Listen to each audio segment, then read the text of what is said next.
Last week we did a complete teardown of this 5155, IBM's first and very short-lived portable PC.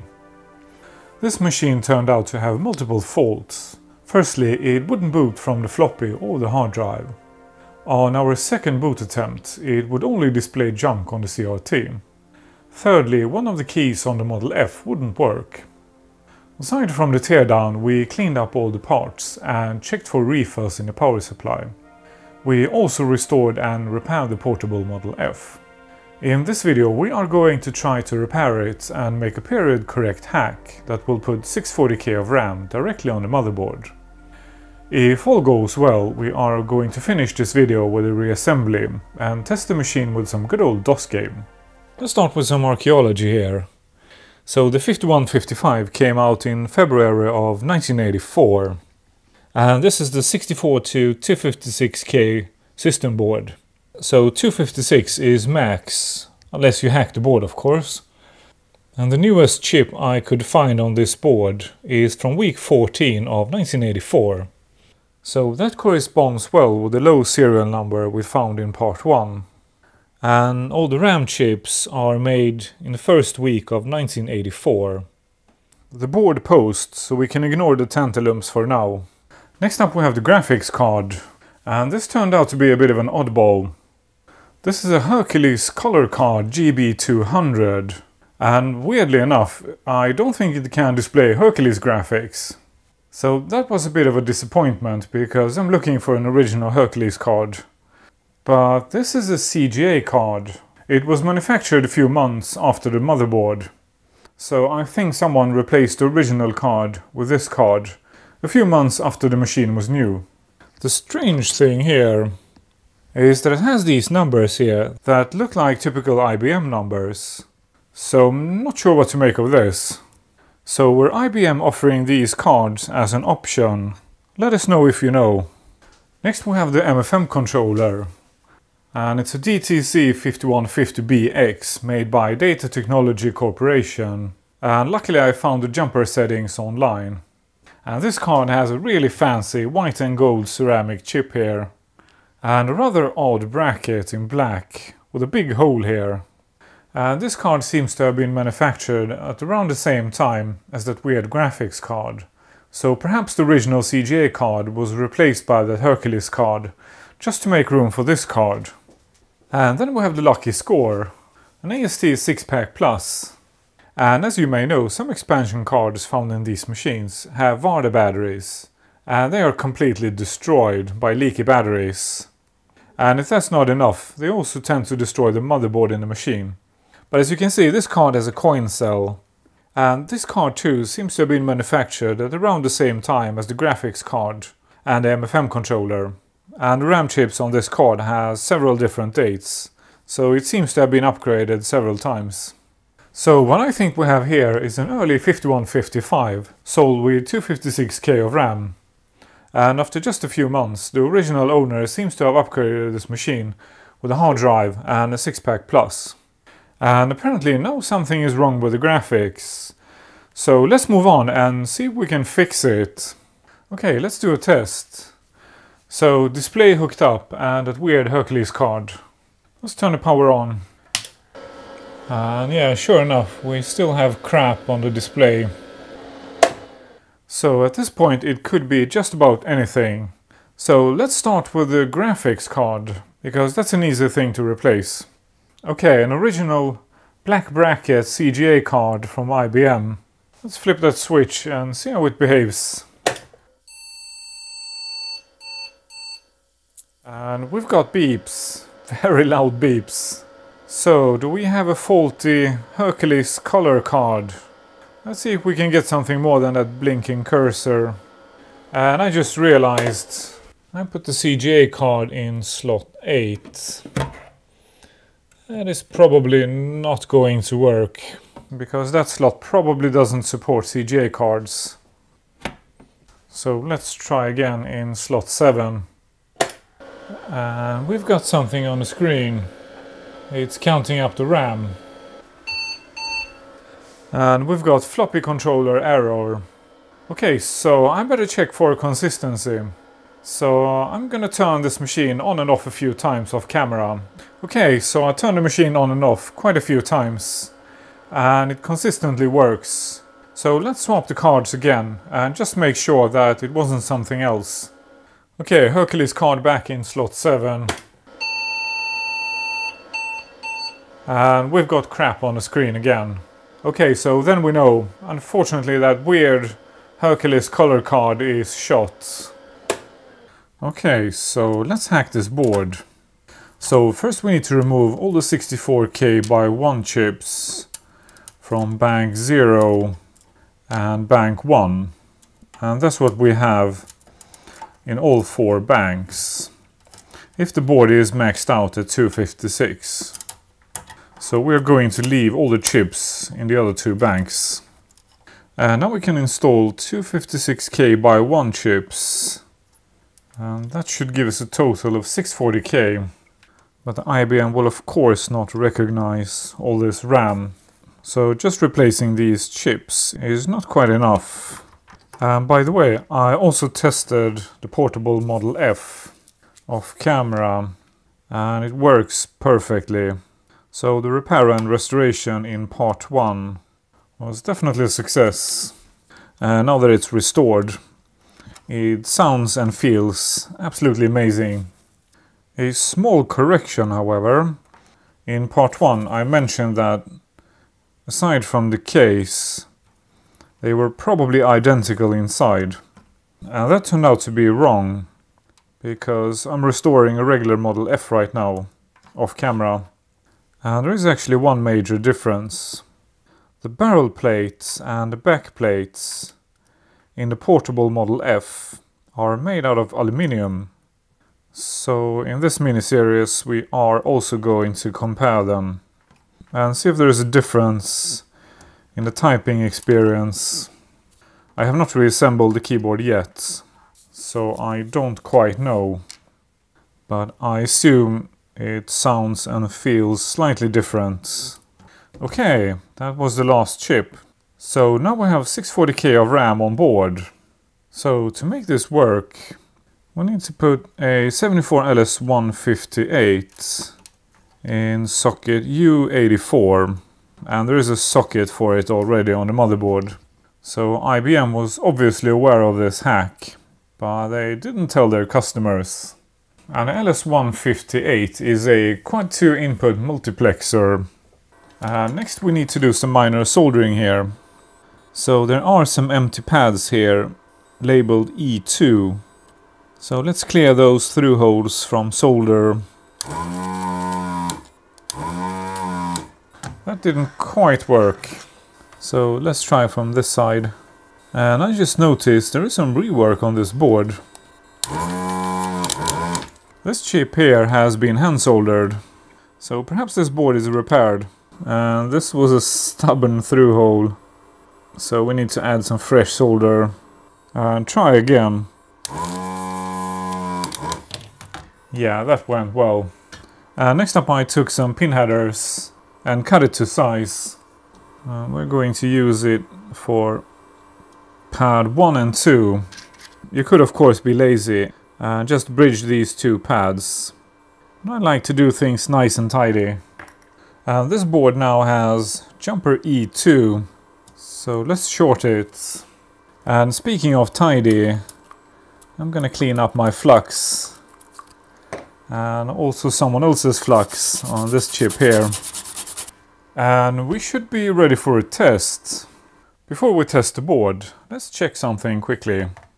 So the original Model F without the case is 1460 grams, so about 1.5 kilos. And the portable Model F without the case is 870 grams. So those aluminium parts make a huge difference. The original Model F is about twice the weight. So definitely not identical inside. Okay, all hooked up. Let's flip that switch and see what it does. Okay, the board still works and it's counting up the RAM. 128, 256, and it continues. Awesome. And we've got 640K and error 601. And 601 is a floppy error. So I guess we might as well try that next. So let's add the floppy controller. But before we try the drive, we should probably clean the heads.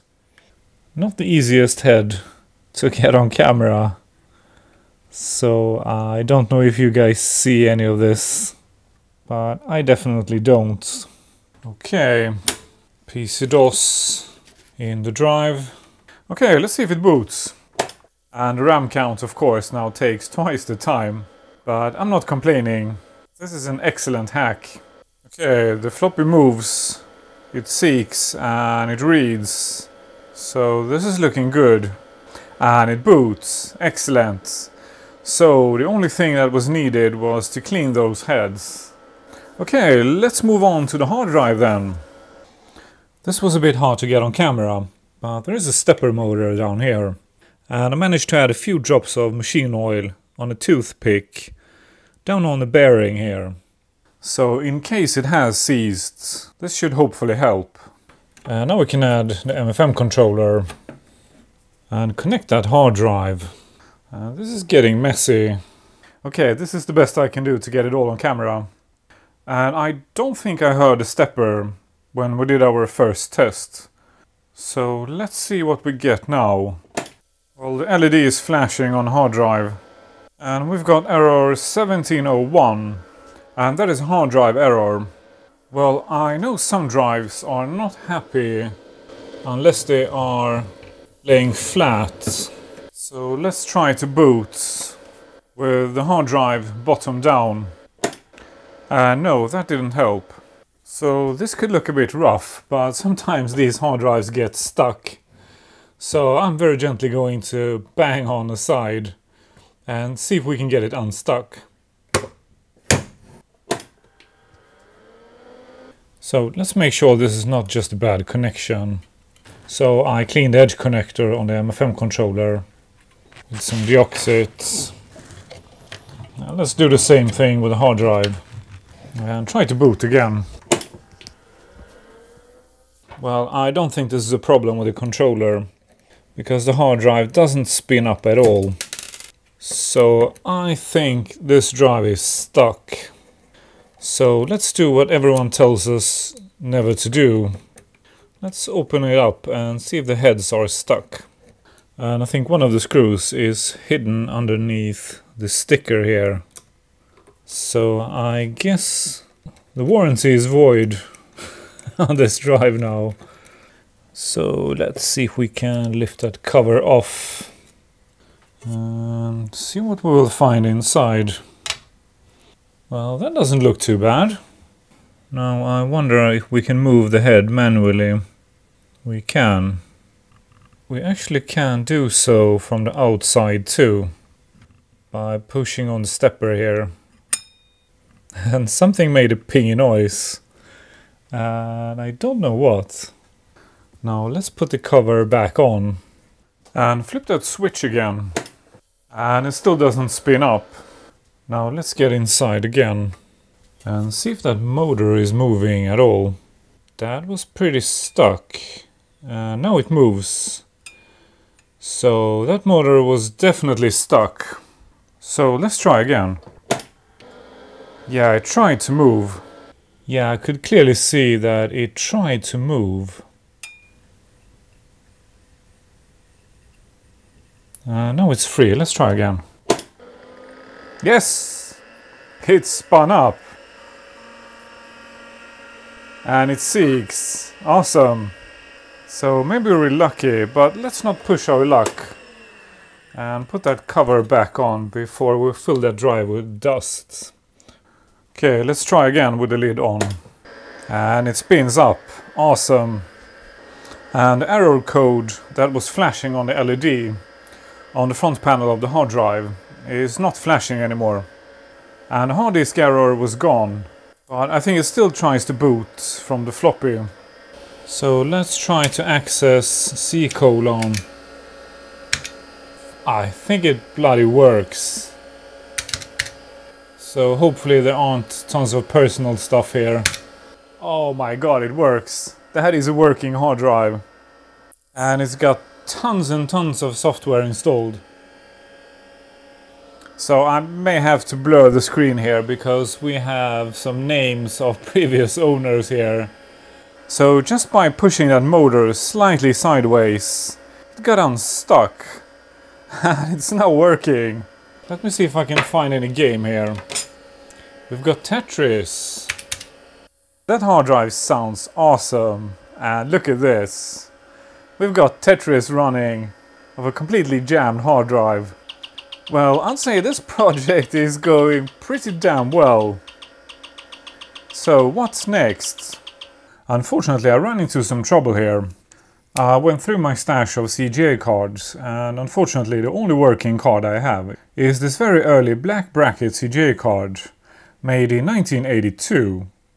Now this is generally a good thing, because they are obviously more collectible. However, there is a small problem, because the brackets are slightly wider on these cards. So these cards will only fit the 5150. You can use them in the 5160, but since the bracket is slightly too wide, it's going to take up an extra slot. So I guess I'll be shopping for a CGA card. But meanwhile, let's continue the project by making a mod. So here's a card that I thought we would use for this project. And it's a Paradise Auto Switch. And it's a EGA, CGA and Mono card. But unfortunately this card doesn't have the pin headers to use with our machine.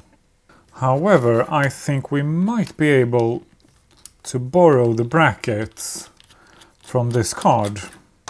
And it looks like it might fit. So let's give this a try. This feels kind of weird to hack an early black bracket card, but I really don't want to pause this project. So from this angle you can clearly see that this black bracket is much wider compared to what later became the standard. So as you can see, it will work in an XT, but the slot next to it won't be usable anymore. And the next issue is the bloody tantalum caps on the motherboard. So if you have been messing around with XTs, then you know that they are guaranteed to blow. So they need to be replaced. However, I have done this twice on this channel, so I'm gonna skip ahead here. But there is one thing I want to show you. In the previous two projects, I had a really hard time to clean out the through holes, because this board has a really large ground plane inside. So I'm going to preheat the board with a regular heat gun, the type that you will find for 10 bucks on eBay. And hopefully that will make the recap much quicker and easier. So I guess I'll do one or just a few on camera here. So first we need to add some fresh solder, and then we need to straighten up all the pins. I'm really surprised that none of the caps blew while we did our tests. I was definitely expecting some magic smoke. Okay, and next up I'm going to heat up this area here until it gets too hot to touch. Okay, so that was about 30 seconds. Now let's try with the desoldering gun at 400 C.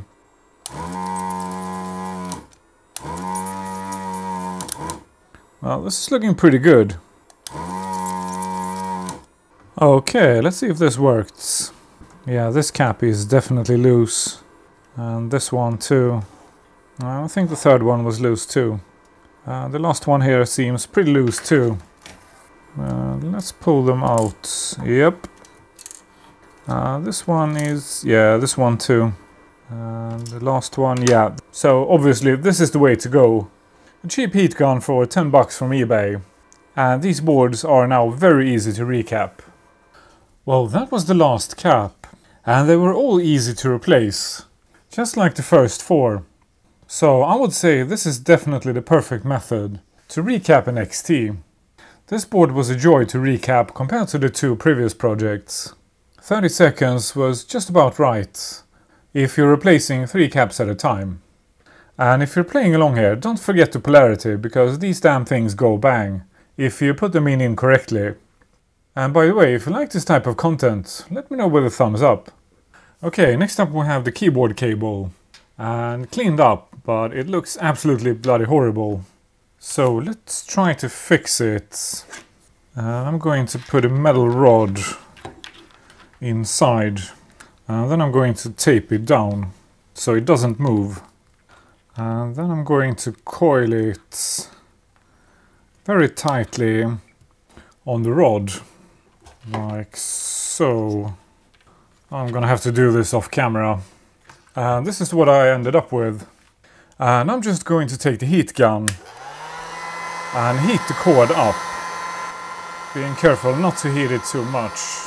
And I'm gonna do this off camera, probably for about a minute, and then I'll let it cool down.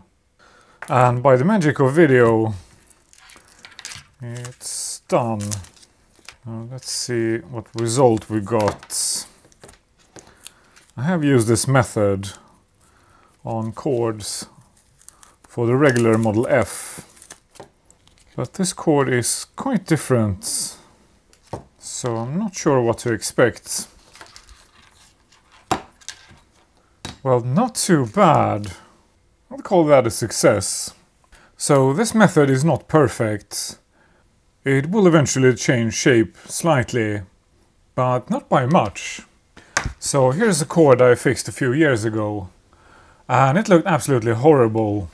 And as you can see, it has started to uncoil, but not by much. So not perfect, but many times better than it used to be. And I guess I could just redo the process with this cord. And it will probably look perfect, at least for a while. Well, restored parts are piling up on the bench. I guess it's time for the reassembly.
Well, that was a fun project. What a weird and interesting machine. And we're not quite done yet. I had a look at the original graphics card, and I think I want to try to repair it, because it's such a perfect fit for this machine. Unlike the XT, the 5155 only has 2 full-length card slots, so having a short graphics card is very useful. I cleaned the sockets and the edge connector and replaced the 2 caps it had. Then it actually started to work. I was singing and dancing here on camera, but unfortunately I will have to leave that out, because after a while it stopped working again. We also need to overclock and upgrade this IBM. If you want to join me in the next video, hit the bell icon below and set it to all. If you are watching this in the future, you will find the link to that video in the description. And now is the good time to watch the 5160 restoration video, or part 1 of this project, if you haven't watched them yet. I would like to end this video by saying thank you to my patrons. If you want to support my work too, you will find the link in the description below. Thank you for watching, like, subscribe and leave a comment.